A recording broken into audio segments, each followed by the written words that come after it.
Yeah, first thing I need to mention is I rarely go up to Fort Collins. I do stop there on the way to Cheyenne once in a while. And when I do go to Fort Collins, Colorado, I go to Uptown Liquors. And, well, I get a 12-pack or more. Not for the way home, but when I get home. Aurora. But Hamster, why? Why do you, can't you get the beers in Aurora? Mm-hmm. Yes. But an old friend of mine runs this shop up in Fort Collins, so I stop by and, spend my cash there. Because why wouldn't I? All right. So, Uptown Liquors, Fort Collins. If you're in that neighborhood, go ahead and stop by. I sound like a damn commercial. Of course I do. So I used to do radio. Yeah. Look at that. Volcanic eruption in Iceland happening now live. And we have actually a name for this thing. Geldingalar Fragenhirftihergen. That's Icelandic for it's a freaking volcano. There's magma and shit coming out. How are you guys? What's up? What's going on, guys? Is this thing still showing? I think it is. Riggs is here again, spreading his herpes. Hello, Riggs. What's the what? SCE is here as well. Look, it's a volcano. I know. It's a volcano. What? Yeah, I know. Yeah, I know. Good to see you guys again. I know we've done a lot of Volcano Pron here over the weekend. So what? I could just sit here and listen to the freaking sound. It's awesome. MGTOW thread. Are there a lot more people in Iceland? Yes, MGTOW. Yeah, Greenland, that's where, if I'm not mistaken, they have Thule Air Force Base, probably. Now, the interesting thing about it, well, now that you mention it. Now that you mention it, did you know there's an underground nuclear freaking thing in Greenland? I should probably find that. Let's see here. Let's see. Hold on. Oops. Go ahead and hide that. Because I don't need you. No, I don't want to show the bookmarks bar. Why is the fucking bookmark? God. Underground city, Greenland. This is actually pretty fucking cool. Camp Century. Can you see that? Yeah, they went up there. These men, there was no women this time. It's all men, and they dug this fucking thing out of the snow. Oh my God. Who knew? Yeah. Should we look at it? Yeah. Let's see here. Videos. Yes. The abandoned nuclear city. Oh, okay. Maybe this is the one. Let's, inside America's secret nuclear tunnels beneath the ice of Greenland. Did you guys know this, though? I didn't. I had no idea. They brought in a nuclear reactor to power all this shit. And this was the U.S. government up there doing some stuff. Pretty amazing, actually. Pretty amazing. Let's see here. Where's the damn button? Oh, yeah. I have speakers in the way of the freaking screen. Oh God, no. Yeah. Excuse me. Who's in the chat? Riggs, Fat Dog, Nobody Not Me, SCE. Hello, guys. Yeah, we should probably do this, shouldn't we? This nuclear, it's interesting as hell. Just look up this, whatever the hell it was. Yeah, just look up nuclear city Greenland. Very, very interesting chat. Mr. Stroller, hello. How are ya? F-U government. Yeah. All right, let's. I'm not saying I disagree, sir. I'm just, okay. There's the volcano. Let's go here. Let's see. Where's the video? Yeah, this is actually really cool. Let's see. Inside the secret nuclear tunnels below ice of Greenland. Where's the video? Okay, maybe they're effing with me. Where's the video? It's like, what you want a video? Go ahead and click on everything in sight. You might find it. It's like, no. City under the ice. Camp Century. Okay. Yeah. Can we see this? Can you see it? Oh, that's ominous. Yeah. The United States Army presents. There's, that's like Australia something. That's where they have kangaroos and camels and shit that will kill you. They will eat you for breakfast. The Big Picture. An official report produced for the armed forces and the American people. The Armed Forces of the United States of America. Yes.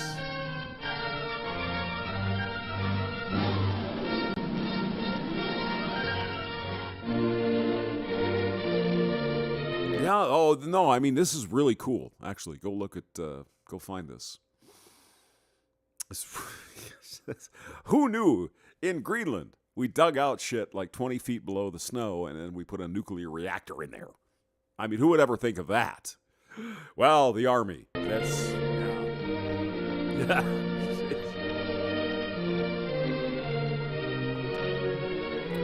Do. Oh, look at that, with the cooperation of Denmark. They're just social democrats. They're socialists or something over there. And they'll tell you they're not, but shh. AOC doesn't know any better. Yeah, Denmark. Yeah, look at that socialism over there. They're really not. Was with me when we made the final reconnaissance. Oh, yeah. We needed a flat surface, a level with less than 1 degree of slope. This would minimize construction problems by enabling us to keep all of our tunnels on the same level. Yeah, you just watch these guys. They're all smoking cigarettes and they're drinking. I mean, it's like 38 fucking below zero in Greenland, and they're just doing whatever they're going to do. Oh, my God. This is actually really an interesting video. Look at what... shut up, hamster. Okay, yeah. We finally picked this plateau. A smooth white plain of ice for as far as you could see. Aha.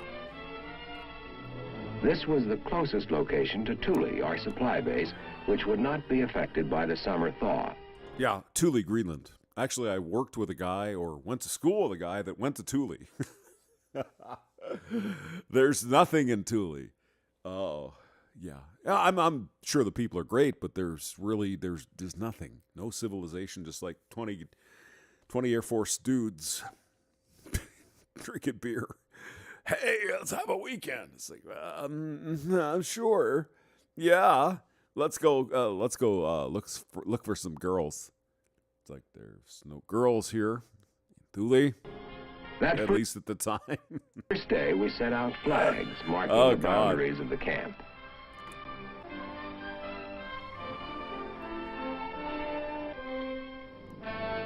This is rugged country.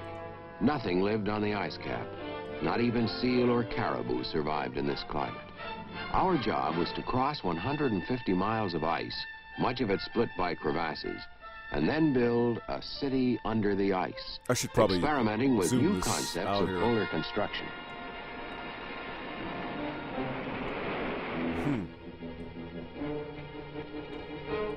It was several weeks later, at a point where the ice cap sloped down to a narrow strip of barren land along the coast, Ah, that's pretty good. that our supplies began rolling in by truck for transfer to sled. To make this transfer possible, we'd had to build a 3-mile road up onto the edge of the ice cap. I mean, is this not cool? Get the hell out of here. These men are bringing in these these things, and they're building this. Oh, my God. Okay, go on.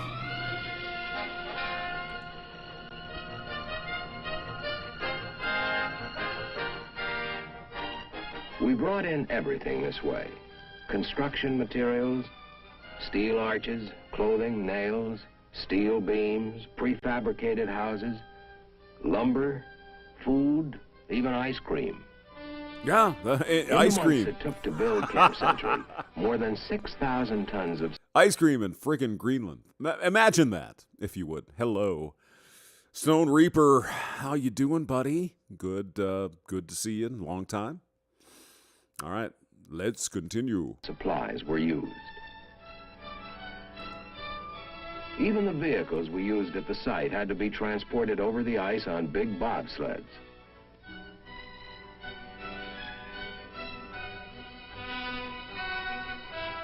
We called these convoys of 10 and 20-ton sleds heavy swings. Crawling up the ice cap at approximately 2 miles an hour, a heavy swing would reach the camp in about 70 hours if everything went well. We used wooden caboose-like trailers, wanigans, to house members of the construction crews for the 3-day trip. Mukluk, a 3-month-old Eskimo sled dog, went along as camp mascot, strictly against regulations. Caterpillar tractors with extra-wide treads pulled the heavy swings. Each tractor could pull from 50 to 100 tons. Finally, like a wagon train in the Old West, the first heavy swing got underway.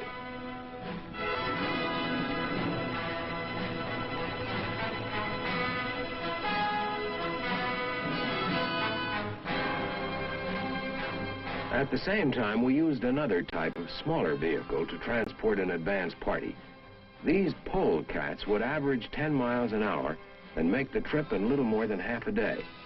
A convoy of polecats, each section carrying 6 men, was called a light swing.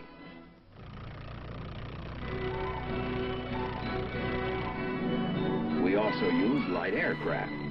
Throughout the operation, these flights brought in key personnel, special I mean, isn't this freaking cool? Look at that. That's Greenland here. That's cargoes and mail.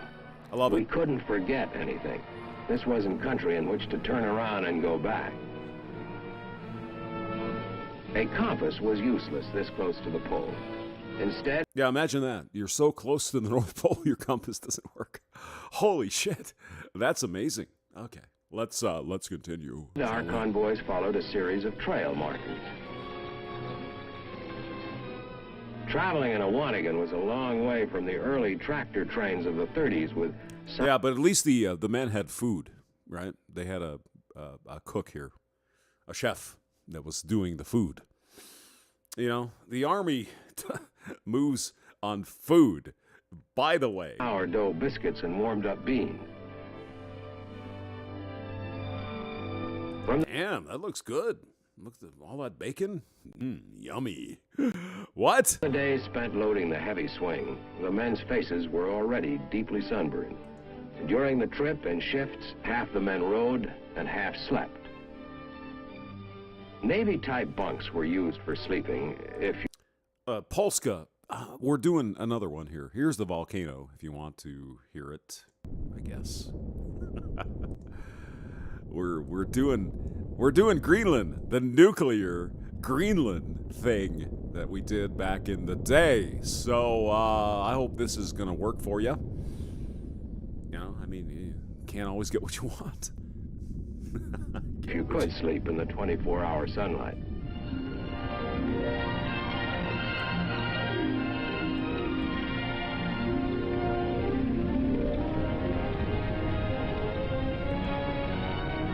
First to arrive at the surface work camp were the aircraft.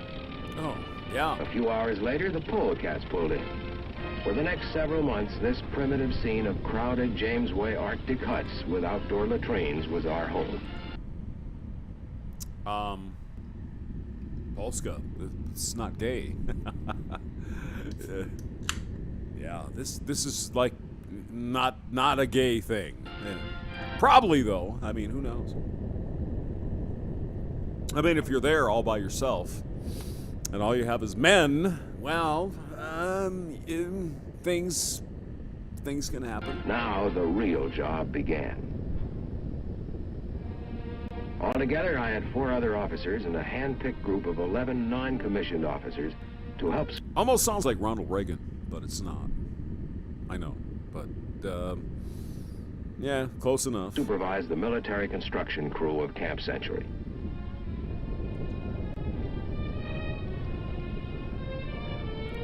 Dale Partridge, hello. Plans for the camp had been developed months in advance.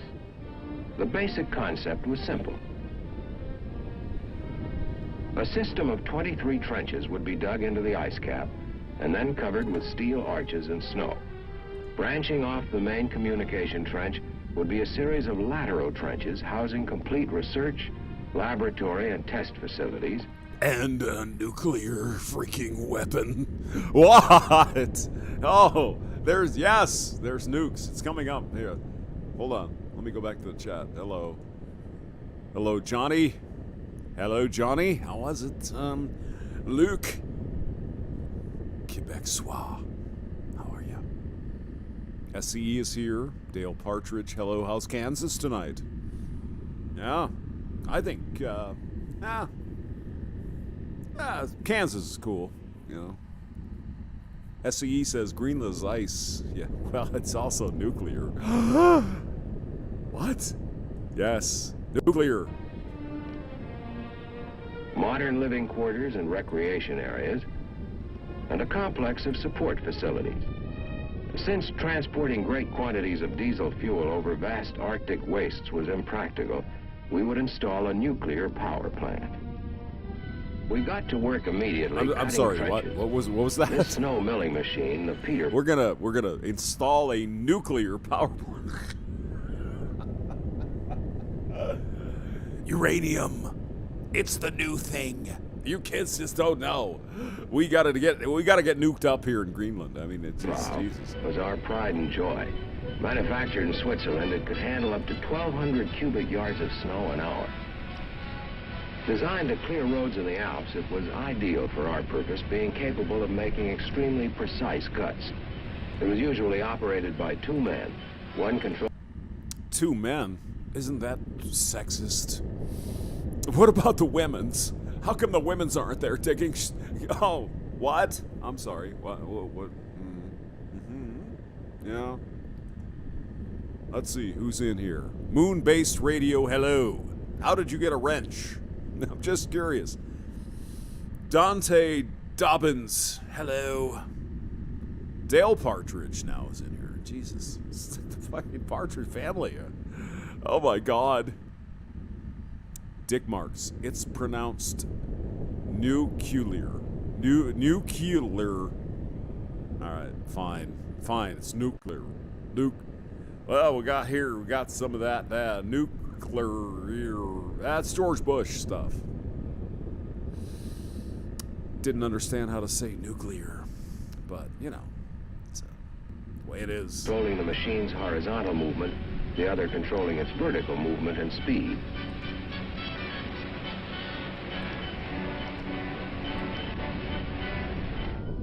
When a trench was several feet deep, planks were put down on the shoulders of the cut. Later on, these planks would be used to support the steel arch roof which would cover the trench. I mean, look at this shit. Look at that. I mean, they're digging into like permafrost ice kind of shit, and that's where they're going to put their headquarters or their where they live. This is 1960s. Oh my God. Go on. You do have to love the music, though, don't you? No.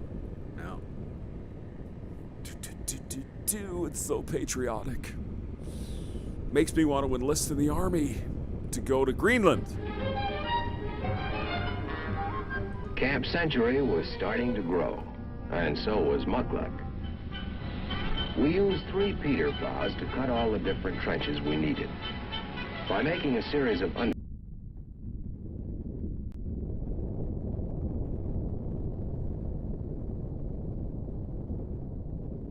Oh my God, Polska. It's a big gay base. Is it? Is it now? There's all kinds of gay. Everywhere you go, there's gay. Dante Dobbins says, is this also a history lesson? Yes. No, I didn't know about this. A couple of weeks ago, I poking around on the internet. It's like nuclear city in Greenland. What? I didn't know that. I think it's fun. Yeah, we'll get to some planes and shit later. This is good for now. Undercuts, the width of most of the lateral trenches was greater at the bottom than at the top. This cut down on the amount of roofing material required. Before long, the first roofs began to go into place. Constructed of overlapping steel arches, these roofs could be put up very quickly. By this time, we had a crew working in a snow quarry cutting large bricks of snow. In this way, we made maximum use of the materials available at the site. Large bricks of Somehow, snow. Muckluck seemed to be everywhere, always making himself useful. Yeah, you see the dog there? Yeah, that's cool. I like dogs. When a roof of steel arches was in place, it was covered with snow. Because it had been milled, this snow would harden into an extremely durable surface. Well, Inside each tunnel, at the end adjoining the main communication tunnel, passages were cut through. Excuse me. Not all the excavation could be done by machine. May I? It's 35 below fucking zero in Greenland. Of course, the snow is going to harden. Sorry. Yeah. Okay. Is it? Where's? Yeah. What happened? Yeah, The shovel was still a very useful tool. I bet. Yeah. Next, work began on foundations for the prefabricated buildings that would be placed within the tunnels. Leveling the floor was very important to provide a good bearing for the foundations and prevent any building from settling unevenly.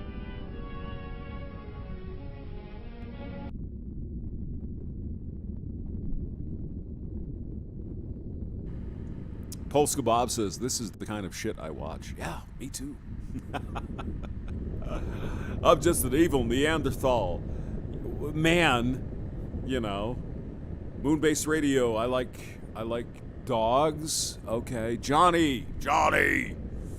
Just think someone in Florida probably designed this band. I do get your point, sir.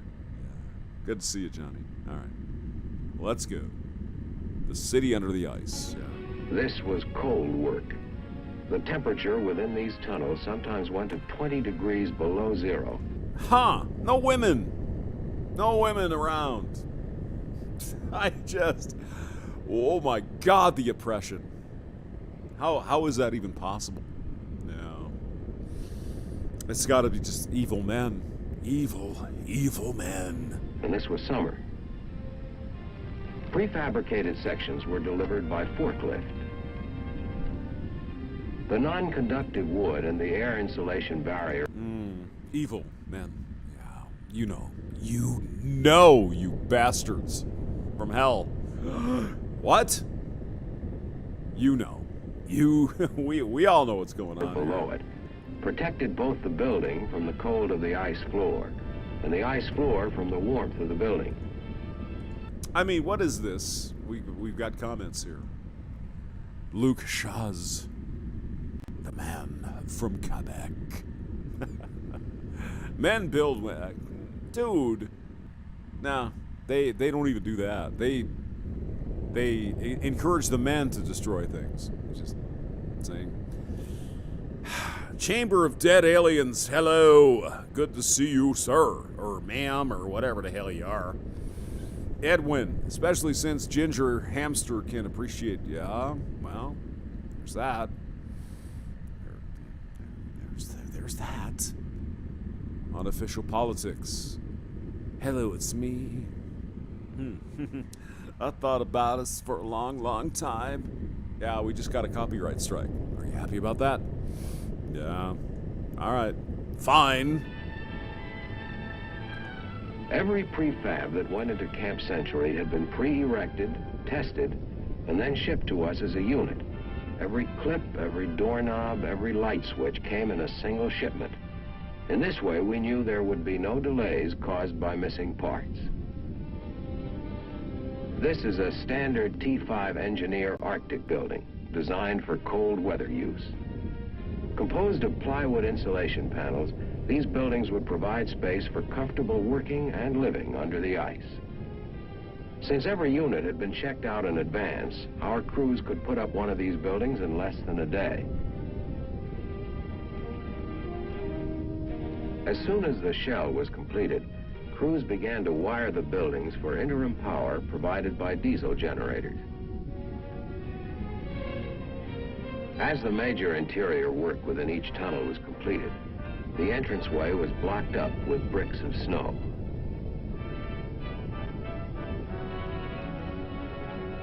It took about 2 days to build one of these walls. Once in place, these bricks would bond together into a solid wall, and only a small entranceway would be left.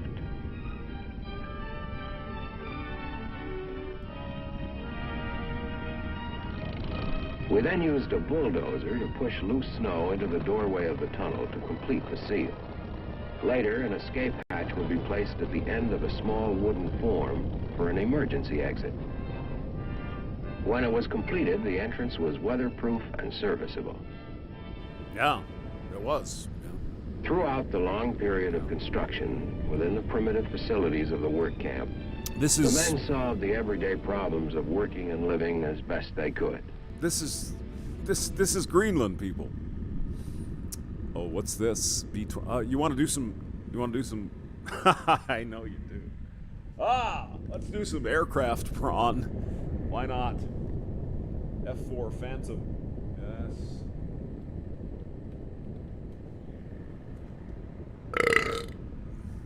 Do we have a video here? Maybe. Look at this plane though. Holy Jesus. We talked earlier about getting, excited. Look at this freaking plane. Dark skies. Yeah, that's pretty good. Let's go there.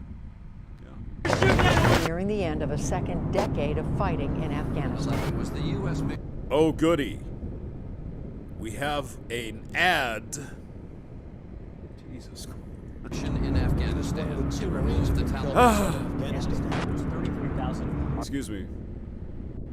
Volcano Pron. Yeah. How's that showing up? Oh, yeah. Looks pretty good. The Hurf, the Hung, the Hood. Mystery Void says, wish I could show you the salmon prawn I just baked. Oh, I don't want to see that. I'm sorry. DB Cooper. Hello, DB. How's it going? How was that jump out of the 727 over Washington? Yeah, that's a bitch, wasn't it? Luke Chase. No Walmart. Yeah. Luke, by the way, Mr. Canadian man, Mr. Frenchie, me and Johnny were up in New Brunswick. And here's the interesting thing about New Brunswick and Canada in general. In the United States, everywhere you go, there's like a loaf and jug, there's a Uptown Liquors, there's this, right? You're driving along the highway, there it is, you go get your shit. Not in Canada. No. In Canada, it's like, here's your exit for food, eh? And the food is like 15 miles off the exit. So what? Huh? Okay, let's go back to the video. If we can get over this fucking ad. And so tonight here, we wanted to learn more about. I think I remember a story about the F4, and oh, baby, oh, hello. It was, I think it was Duke Cunningham, if I'm not mistaken. Duke Cunningham and his co-pilot in this aircraft. Maybe we'll see if we can find that. The F-4 Phantom is often regarded as the deadliest fighter in Vietnam. Yeah, it certainly was. Unfortunate for the Vietnamese folks. But we started a war, so we got to finish it. This tandem, two-seat, twin-engine, all-weather, long-range supersonic jet interceptor and fighter bomber became one of the Vietnam War's most recognizable and feared planes. I mean, look at that. Look at that beautiful girl there. Look at that. Look at this girl. Oh my God. Ho! Where's my Vaseline? I think I'm gonna need it. The Phantom first entered service in 1961 with the Navy. Actually, I talked to a pilot who... Actually, I think he flew F-4s. And then the English... they were doing tornadoes and stuff. Yeah. Oh my God, yes. Me wishy. Me wanta. Proving to be highly adaptable. But it ain't gonna happen because I'm fat and fugly. What? Also flown by the Marine Corps and the United States Air Force. Everyone wanted to fly this jet, capable of Mach 2.2 speeds. Yes. During its 4 decades of active service in the United States 3 air arms, the aircraft set 16 world performance records. It downed more adversaries than any other U.S. fighter in the Vietnam War. Dante says she's gorgeous. Oh my God, you don't even know. Look at that girl. Oh my God, if she just was painted red like a ginger, that'd be the best. Yeah. Eventually, the Phantom entered service with 15 other militaries across the world. Yeah, I mean, look at that. Oh my God. Now remember, I'm 56 years old. You know, I was there during the Vietnam War. I was a kid, like 7 years old. Look at that. This is the United States. We're coming to talk to you a little bit. Some of those F-4s still fly today. An iconic U.S. fighter of the Vietnam War era, there's no doubt why the F-4 Phantom became one of the most feared aircraft of its time. Mm-hmm. Yeah, well, there's no question about that. Look at that bitch. I'm sorry, look at that bitch. Susan, I'm sorry. I pronounced the wrong words.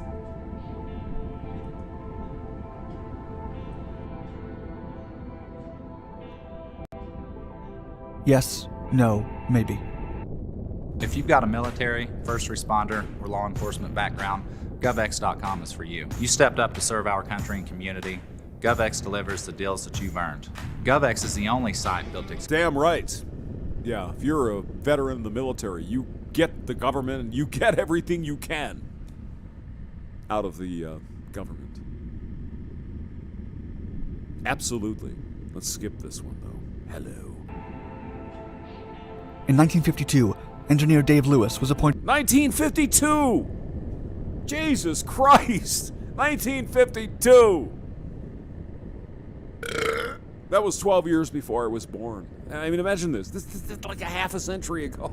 Oh my God. Actually, about 70 years ago. Holy shit. That's when they started doing the F-4?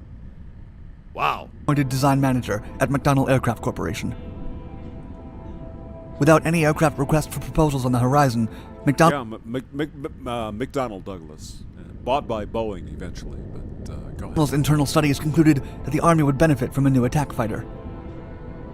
The following year, the company began revising and increasing... Excuse me, did you see that? Did you notice those details, did you? Any aircraft requests for proposals on the horizon, McDonnell's internal studies concluded that the Army would... Do you see that over here? A slide rule. That's a slide rule, everyone. Oh, but hamster, it's just a ruler. It's like, no. Not really. Not at all. Go on. ...benefit from a new attack fighter. The following year, the company began revising and increasing their F-3H Demon fighter jet's overall performance. One of the versions even promised a speed of Mach 1.97. In September 1952, McDonnell presented their new and improved Super Demon. The Navy was interested enough to order a full-scale mock-up, but canceled the project because they believed the Grumman XF-9F9, and the Vought XF-8U-1 already filled the need for a supersonic fighter.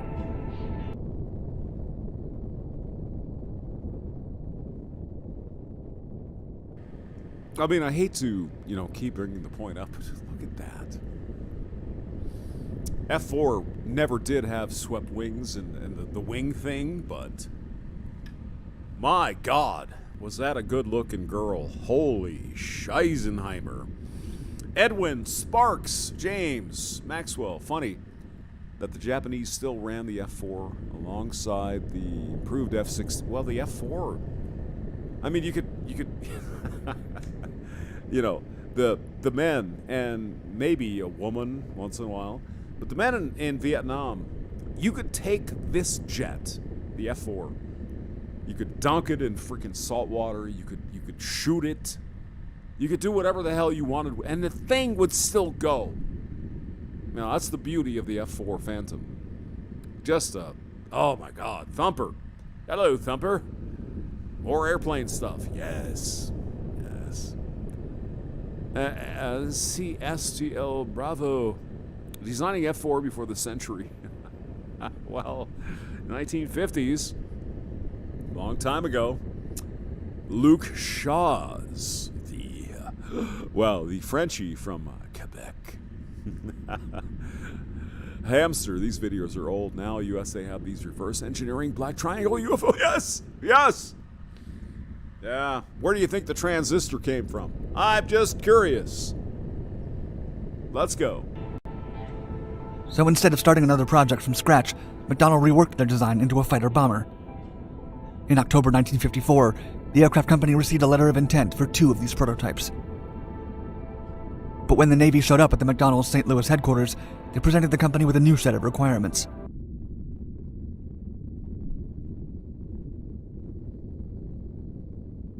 I was there at Boeing Field in St. Louis, by the way. You imagine that? Holy shit. Let's go. Dick Marks. Tom Cruise. Yeah, okay. Sure. Yeah, whatever. Right. Since they already had the steady Douglas A-4 Skyhawk and F-8 Crusader for dogfighting purposes, the Navy now needed an all-weather. I mean, dear Jesus Christ, look at this plane.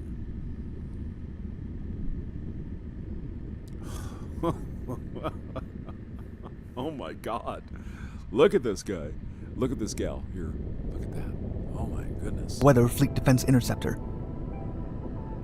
To this new design, McDonnell added a second crewman to operate the powerful radar, since Dave Lewis believed that air combat would overload pilots traveling solo. Yep. The Phantom. Phantom F4. Look at that. Oh my God. Holy shit. Oh, there she goes. The Phantom was powered by 2 GE turbojets, each generating close to 18,000 pounds of thrust with its afterburners lit. Although a relatively large fighter, it was capable of a top speed of Mach 2.2. Yeah. 2.2. Consider that if you would. 2.2 times the speed of sound. Oh my God. Oh, good Lord. Yeah. Since 1959, the Phantom set 15 world records for in-flight performance, including an absolute speed record and an absolute altitude record. Yeah, I know. A lot of people are saying perhaps. It's like, well, Hamster, why is this plane so beautiful? Why are you so hot on this plane? Look at this. Oh my God. Yes. The F-4 could hold up to 18,000 pounds of weapons, such as air-to-air and air-to-ground missiles, and different types of bombs. I mean, if you're a man, how could you not get a hard-on here? I'm just saying. Like other interceptors of the Vietnam War era, the Phantom was initially designed without an internal cannon. Because it was a peculiar... Remember, kids, guys, this was 1950s. 1950s when this was designed. Peculiar jet, pilots had a love-hate relationship with the Phantom. It had none of the attractive and newfangled features some of the fighters of its generation usually had. Excuse me, I've got to go blast off some goo. Save for one big secret, but more on that later. Although the jet carried an internal navigation system, there was no flight management system. Oh my God. Oh, Jesus. Oh, no. Oh, God. Sorry, guys. No GPS. This is a serious freaking aircraft here. No electronic flight instrument system. And no voice system to alert the pilot of upcoming hazards.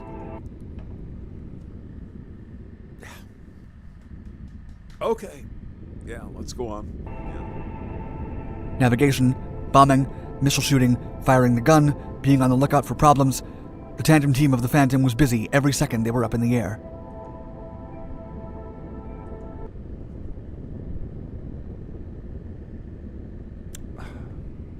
Yeah. Yep. Pilots had to spend a lot of their time with their heads buried down, analyzing and interpreting the instrument. I mean, how could you not get a big boner over? Just... Damn. Data. This isn't common practice with today's modern aircraft, since their display screens are now overhead of the instrument panel. Yeah.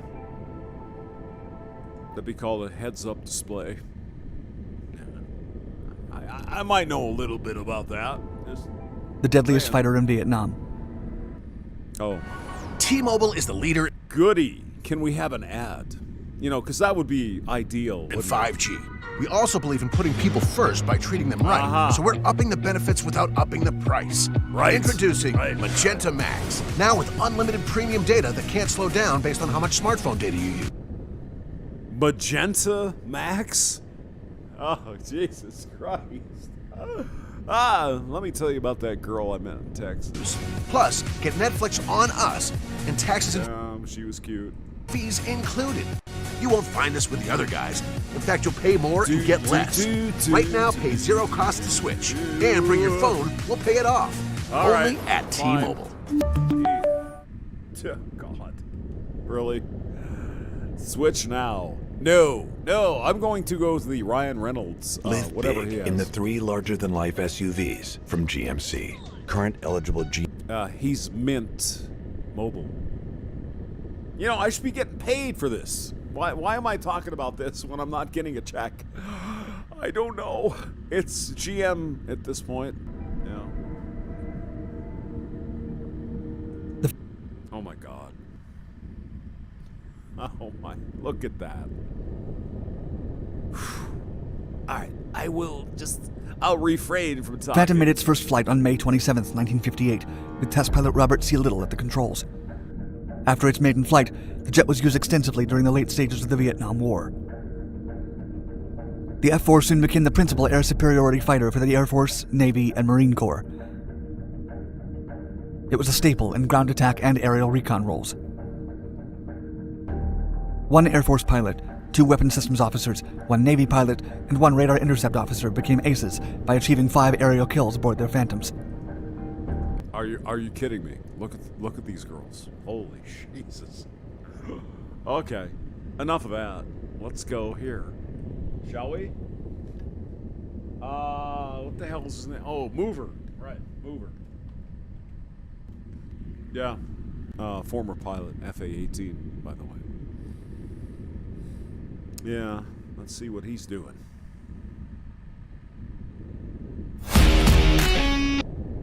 I don't like that beginning because it's like loud and shit. What's going on here? Flying RF-4s in Vietnam. All right, Mover. Let's go. Here we go. Maybe, if it'll do. Yes.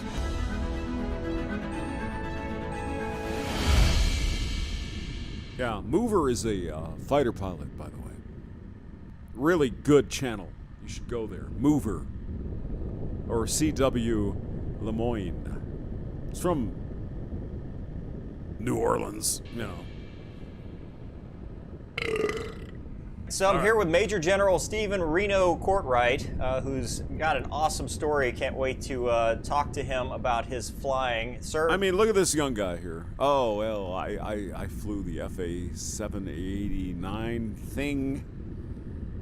He's talking to a dude who ran the F4. Oh, God. Go. Thank you so much for being on the channel. Thank you so much for joining us today. By the way, Folds of Honor. This is his charity here, so go ahead and donate. You know, why not? Throw a couple of bucks in there. Help these men and women who have been in, the shit. Because really, that's what it comes down to. Okay, Mover, let's go. Hey, I know it's really cold and icy up there in Tulsa. It is. Thank you, Mover. I really appreciate the opportunity to tell the story, and there are so many more stories to be told by other guys that you're interviewing. I'm sure they're all interesting. I've watched a few, and I really, really enjoyed it. Yeah. I appreciate what you're doing and your support of the Folds of Honor. Yeah, absolutely. Excuse me. We appreciate what you men did. Unequivocally, totally. You men had a job, you had a mission, and you did it. Thank you. Okay, go on. Thank you. I always have to try to wear the shirt if I can. Well, awesome, sir. Well, let's just dive right into it. I'd like to go chronologically. It's just a conversation between two fighter pilots. Sir, what got you into aviation? Like, what got the bug started for you? Well, I have a older cousin that was a fighter pilot in the Navy, and flew all of the. Is this guy a Canadian? What? Are you a Canadian? Eh? Got some mooses up Corsairs, one of the few that flew all four of the Corsairs, and flew the F-8 in Vietnam. Oh wow! And he was kind of an older idol of mine, and then I had a cousin who married an Air Force pilot who was flying F-100s, and I just was always interested. And when it came time to graduate from college, you were going one way or the other. Yeah. You were going to go enlisted, they draft you, or you might as well go as an officer. And I decided I wanted to go as a pilot. So basically, your choices were limited, and so you were going to go in the service. So how do you want to go? Did you study aviation in college, or what did you? No, study? we all went to a land grant school, and we were all in Air Force ROTC or Army ROTC. Okay. I had that, but that was really the limit of it, just the ROTC part in college. But I didn't. I know you bastards. You want to see shit, right? You want to see planes? Okay. Sorry. Go to Mover, though. Mover, CW Lemoyne. Check that out. All right. Let's look at some planes and shit landing. Yeah. Planes and shit landing. Because after all, I mean, Google's gonna. What? Okay. There's Tom Cruise. Yeah. He's a really good-looking dude. Despite whatever you think, he's hot. Ah. Landing shit hot break. Yeah, this might be good. I don't know. Probably. F-14. You boys seen an aircraft carrier around here? Oh, it's Tom Cruise. Yeah.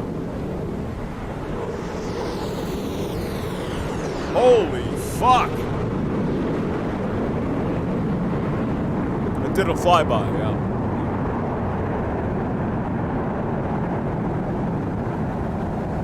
Yeah, there she goes. Friendlies, F-14, 11 o'clock, 6 miles. Yeah, he's got the head-up display. He's got the display down there in the cockpit. He's trying to land on the carrier. Where the hell is the boat here? I don't see it. This must be like a simulation. It's a simulation. That's right. Oh, Jesus Christ, what are you doing? Oh, yeah, well, now my guts just spilled out into my underwear. Thank you. Yeah. Look at the horizon. It's like, what the fuck is that? 90 degrees? No. No, that's bad. Okay, let's see what happens here. Oh my god. Can you imagine driving one of these girls? Holy shit. There's also that mirror up here, so you can kind of see what you want to see. Yes, I know. We're fucked. Yeah, it's over. Jesus. All right. Let's land this frickin' thing. Let's land this girl. And go home and have supper and have a beer. All right. Line it up, baby. Do it. Line it up. Come on. There she is, the carrier. Line it up, baby. Maverick, you're 3/4 of a mile. Call the ball. 104 Tomcat ball 6.2. Oh my god. No. Here we go. It's hit or miss now, and you don't want to miss. Let's go. 1, 2, 3, and drop it. Here we go. Yes! Man, I wish Meg Ryan would have seen that 3-wire. I wish Meg Ryan Oh, was. great balls of fire. Yeah. Holy shit, that was cool. All right, my friend. Everybody says those vitamin C, those fizzy drinks, are good for us, supporting our immune system at this time. I disagree. I printed up an article I want to share with you that says it can even cancel out the effects of the vitamin C. Let's check it out. Yeah, let's go to the Flight Channel. Why not? Look at that. Oh, look at that. Beautiful. Oh, my God. All right. Look at that. Look at that plane. Oh, my God. All right. This, yeah. Really hate plane crashes and stuff, but I know it's kind of interesting. I know. All right, let's go to this one.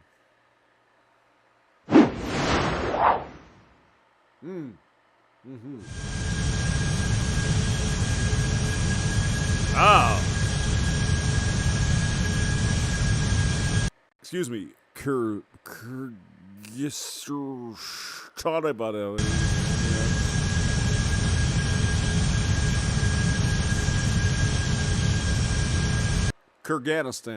Yeah, well, it's Kyrgyzstan.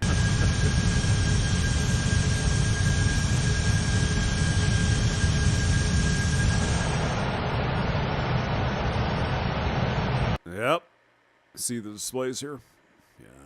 I may have, had some contact with those.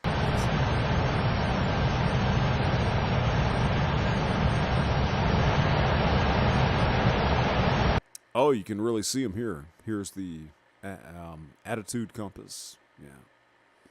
Whiskey compass is up in here. Okay, let's play it. Let's go. Sorry.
Yeah, look at that. There she is. Oh, yep. Oh, God. Yes. 36,000 feet.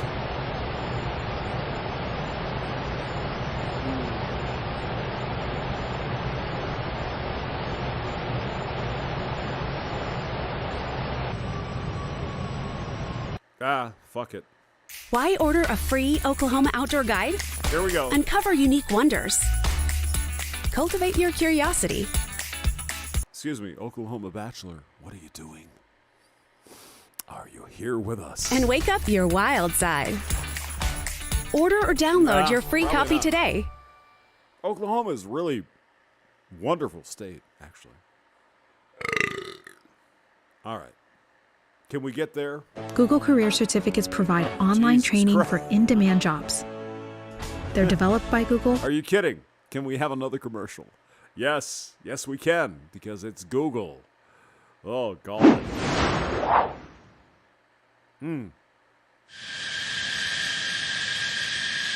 Plane porn. Yes.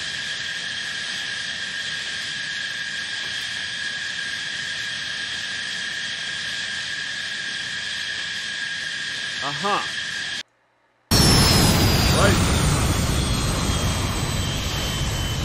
God damn, I love the sound effects. That's good. There's like this big booming thing in my headphones. I love it.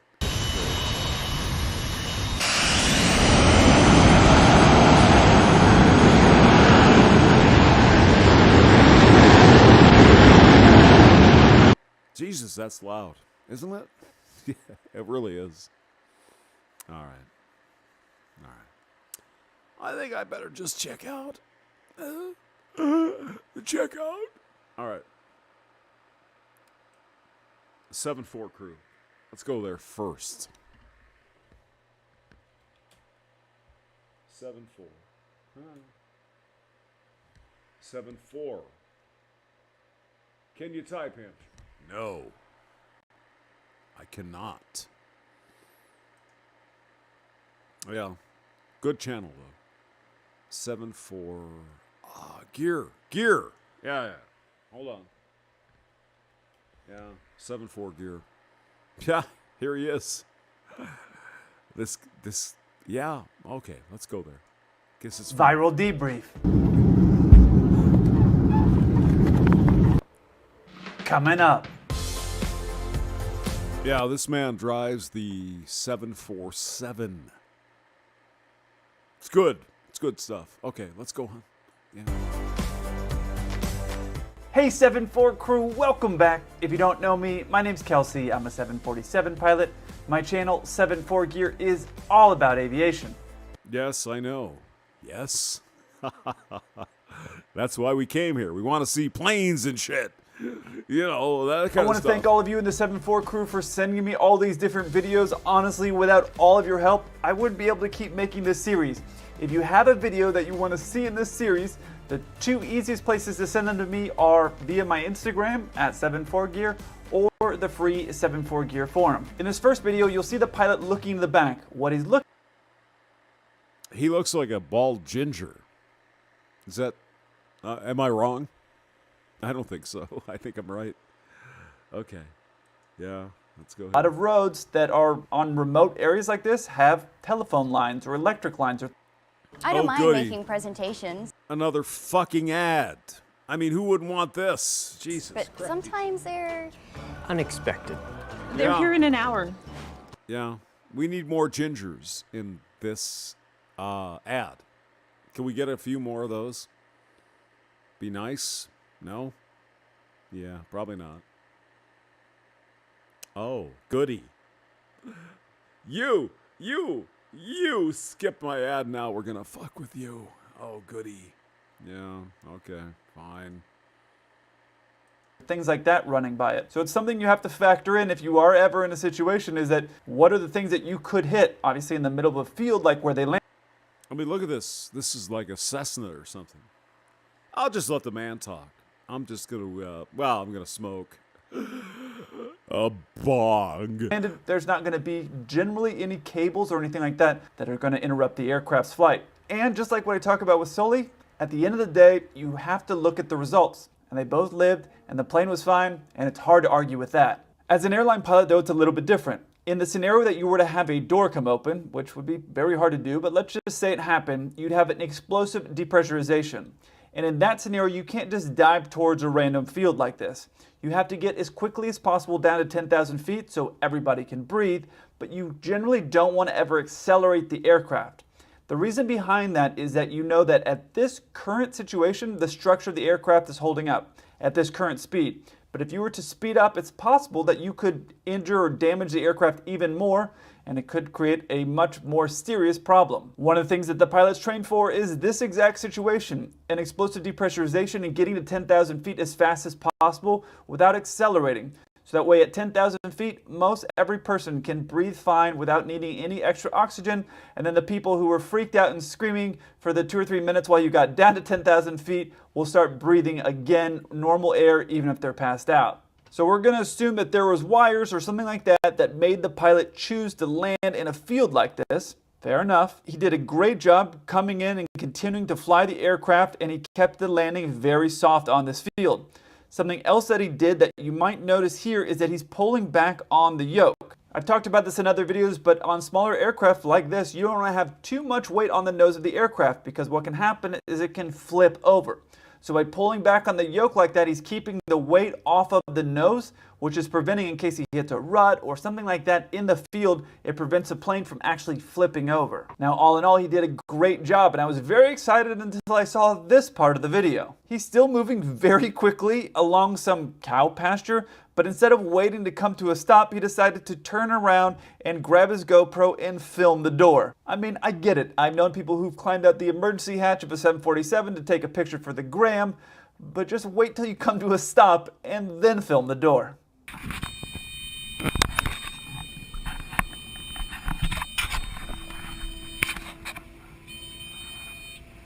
I mean, can we get to the 747 stuff at some point? That'd be good.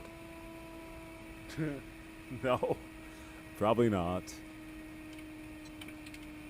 Jesus, 1 hour and 2 minutes, guys. Holy shit. You're still here? Oh my God. Nobody, not me. Is he a leprechaun? Yeah, probably. Yeah. For those of you that don't know, you never want to hear that horn that you're hearing. You never normally want to hear that.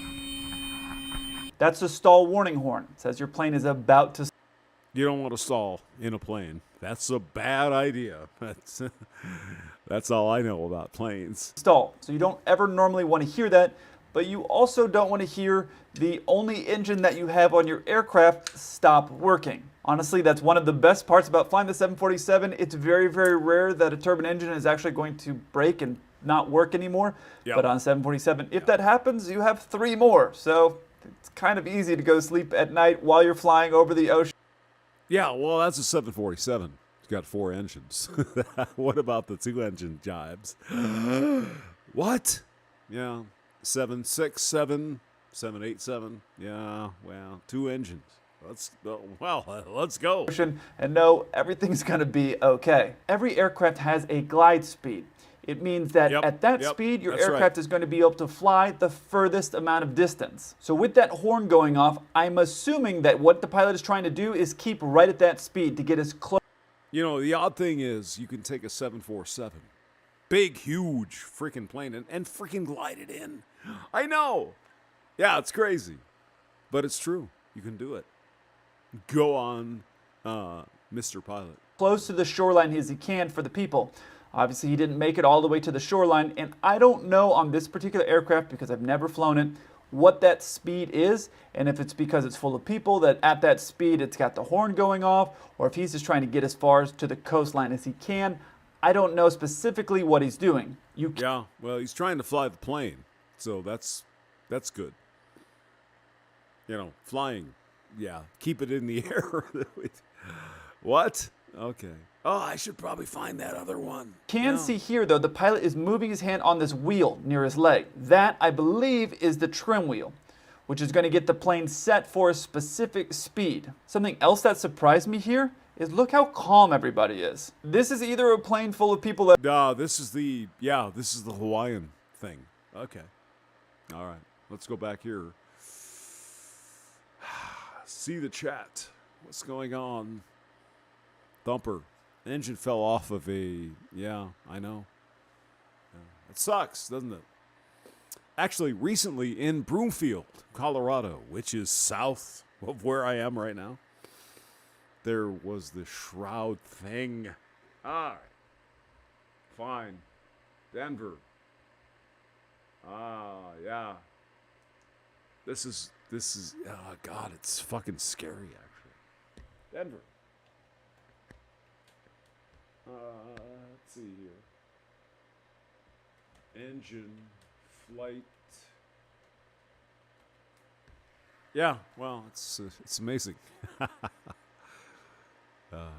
Yeah, why United Airlines pilots flying? You never heard of. Well, look at that thing. Look at it. I mean, for fuck's sake. I mean, you're on this thing. Oh, Denver Post. Okay. Yeah.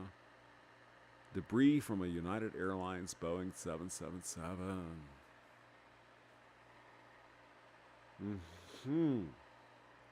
Yeah.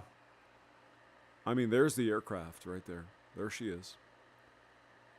And there's the shit that fell off the freaking plane. Oh my God. No way. Yes, it did. It's like 10 miles west here. Like, holy God. Yeah, there's really nothing here to see. Let's see. Come on. Denver aircraft. Engine. Let's see what happens there. Probably. U.S. plane scatters engine debris over Denver. Yeah, I know. I was ducking. It's like, don't drop your engine on me, baby. Look at that. See that? This is Broomfield, which, like I said, is 10 miles west of here. That's the, well, you know, the thing around the engine thingy. Look at the size of that fucking thing. Yeah, look at the truck over here. There's the truck. Looks like a Ram. The size of the, holy shit. Oh my God. I didn't know that. That's huge. Look at this thing. Yeah. There's a video though. Hold on. Yeah, you could probably, oh, BBC. I hate America.com. Okay. Denver. Plane. Hold on.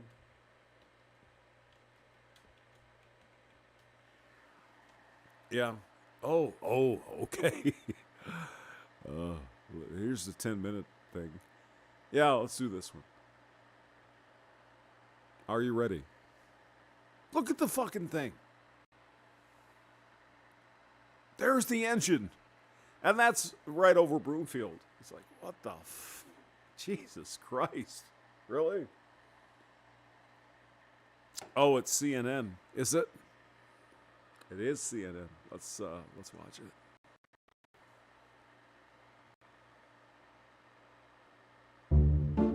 Yeah, probably a strike at this point. Yeah. When they're right. sick, they get comfortable all kinds of places. They also spread all kinds of germs, from cold and flu to strep and more. Rest easy no matter where they rest protection. God. Nothing Please. kills more cold and flu viruses, including the COVID-19 virus, Right. on more surfaces than Lysol disinfectant spray. Lysol, what it takes to protect. Right. Lysol. Get that. Yeah, it's good.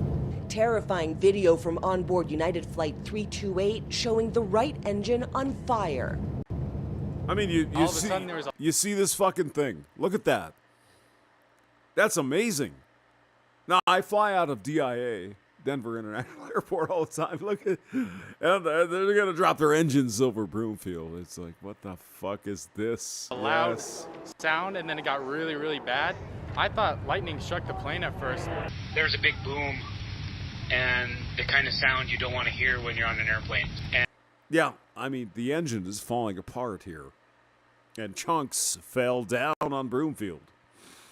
Probably Boulder as well. All right, go ahead. And I instantly put my shade up, and I was pretty frightened to see that the engine on my side was missing. The Boeing. That's right. Yeah, the engine fell off, and it fell on Broomfield. Jesus Christ! Oh my God! No. Yeah, this is an actual picture from this aircraft. You see that? This engine is, well, bad. Not good. Not good. Can we continue? That'd be good. 777 traveling from Denver to Honolulu, experiencing engine failure minutes after takeoff. We looked at each other, my wife and I, and held hands and just wished our kids would see them again. Yeah, I would understand that. You know, you hear some bad booms and shit in a plane when you're at 10,000 feet. What are you going to do? Yeah, it's bad. Yeah. Go on. I don't know what it is. Eyewitnesses on the ground seeing pieces of the aircraft falling from the sky in the Denver suburbs of Broomfield. Honestly, on the basketball court, just having fun. An airplane was flying really high overhead, and basically what sounded like a sonic boom made everybody look up. As we did, we could see there was a giant black cloud of smoke high up in the sky.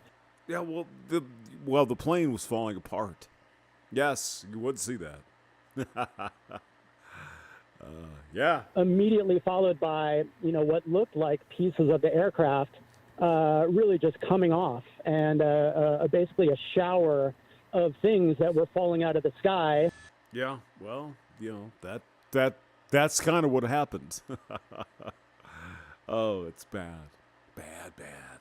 The debris field spread over a mile, according to Broomfield police. Massive pieces of metal puncturing a roof, strewn over a soccer field and lawns. My wife and I were sitting inside the house, just finishing up with the paper, and we heard this big bang, and we kind of looked at each other and go, what was that? And then all of a sudden there was a bang and a crash, and this object just rolls right in front of our house. Yeah, well, yeah, when shit falls from the sky, it's bad. All times. Right out the front window. So I get up and look outside, and I'm trying to figure out what it is, and as soon as I open the door, I go, uh-oh, it's an engine part. It was just after 1 p.m. local time when the pilot of the 777, with 241 people on board, declared an emergency. I mean, I hate to say it, but that's, thank God nobody was hurt, but that's pretty sexy. That engine doing what she's going to do. How are you, baby? Mayday, United 328 Heavy, Mayday, aircraft. 328 Heavy, say again, please, read all that again.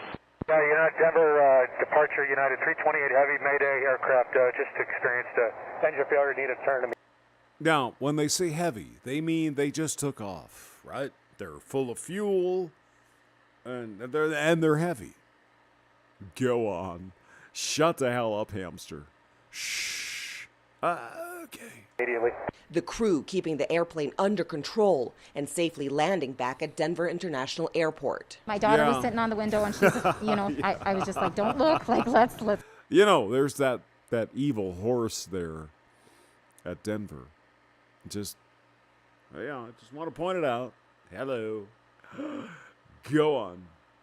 Lady? Close it up and let's just pray. So that's what we did. We kind of just held hands and said some prayers. We took some time to pray with each other, and there were people around me praying, but I felt fairly confident that we were going to make it back to the airport. According to United, none of the passengers are... You're damn right you're going to make it back to the airport. You know why, sir?